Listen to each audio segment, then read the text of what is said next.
Entonces, el IPC es el índice de precio al consumidor que mide la inflación.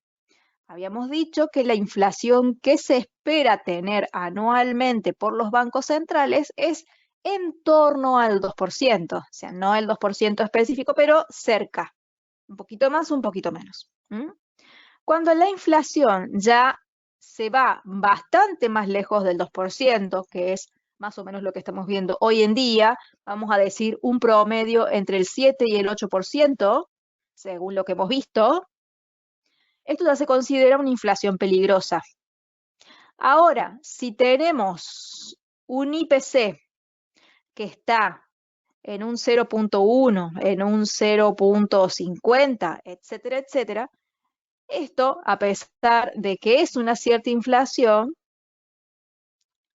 no toman medidas, digamos, para frenarla, porque no la tienen, pero sí tratan de tomar medidas para acercarla al 2%. Y uno se pregunta, pero ¿por qué si tienen una inflación tan bajita van a tratar de llegar?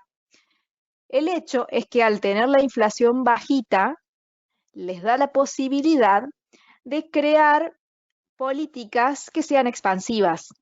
¿A qué me refiero con políticas que sean expansivas? A que se les permite, con mucho margen, imprimir dinero. Pueden imprimir dinero, pueden repartirlo, ¿sí? Pueden quizá también disminuir los impuestos. Al disminuir los impuestos, las personas tienen más dinero disponible en sus bolsillos para gastar. Y como las personas van a gastar, pueden gastar tranquilas porque no hay inflación, ¿sí? Entonces, al tener un IPC tan bajito, pueden darse el lujo que otros países que tienen esta inflación o incluso más, no. ¿Sí? Entonces, por eso sirve este número, porque les da ese margen de hacer tranquilamente ciertas políticas. Obviamente, cuando ya se empiezan a acercar al 2 o lo superan, todas estas políticas que podían hacer aquí, las dejan de hacer o buscan otras alternativas, ¿sí? Que son las alternativas que deberían hacerse en este punto. Esa impresión de dinero la debemos suspender. A los impuestos se los debe subir. Bien. Y entonces, en el caso de subir los impuestos, hay menos dinero dando vuelta para consumir. También se toman otras medidas con los bonos que emiten cada uno de los estados.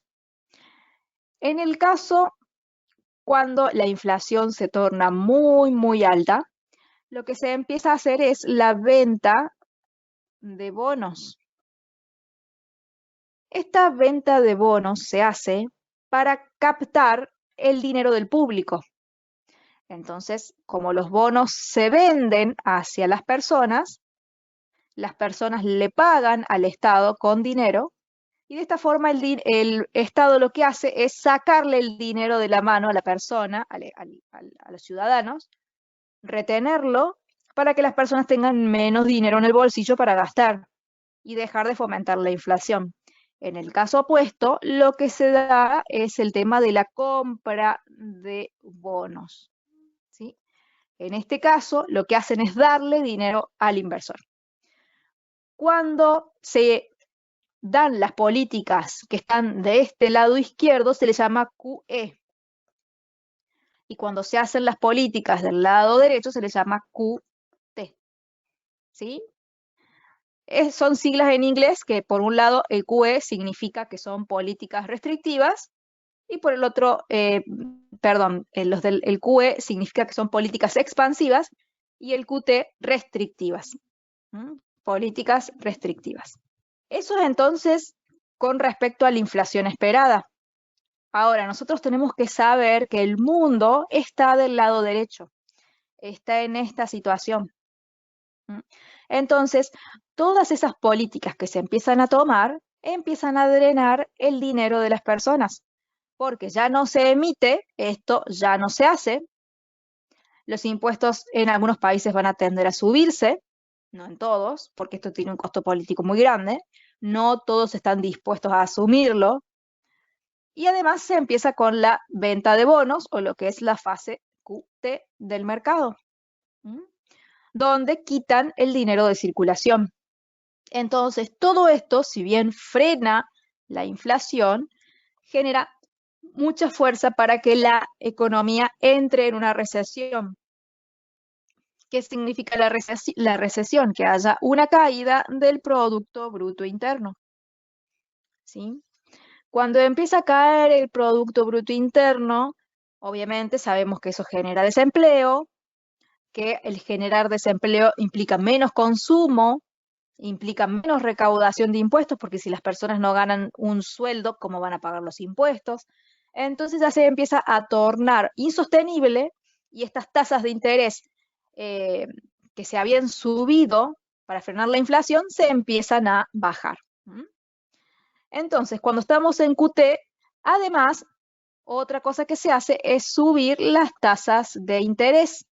Aquí se bajan las tasas de interés y es siempre lo mismo. Esto es lo que genera los famosos ciclos económicos. Esto que les estoy mencionando. Y estos ciclos económicos se vienen repitiendo desde hace mucho tiempo y lo hemos visto una, otra y otra vez. ¿Sí? Entonces, en este momento estamos con inflación alta, con tasas de interés que van subiendo, con bonos que se están empezando a vender y pronto ya iremos viendo entonces la caída del PBI, aunque en algunos países ya se está evidenciando esto. ¿Bien? No en todos, pero en la gran mayoría sí. Ahora, dijimos que hay países como Japón, como Suiza y como China que están del otro lado. Entonces, al estar del otro lado de la situación, ellos pueden permitirse todavía seguir imprimiendo dinero, mantener los impuestos bajos, comprar bonos, es decir, tomarse en una dirección de políticas QE, es decir, políticas expansivas, por lo cual van a seguir aumentando la presión para una economía hacia el alza y por lo tanto obtendrán como resultado un aumento del PBI. O sea que seguirán en crecimiento cuando otros países tiendan a entrar en recesión por estas políticas particularmente.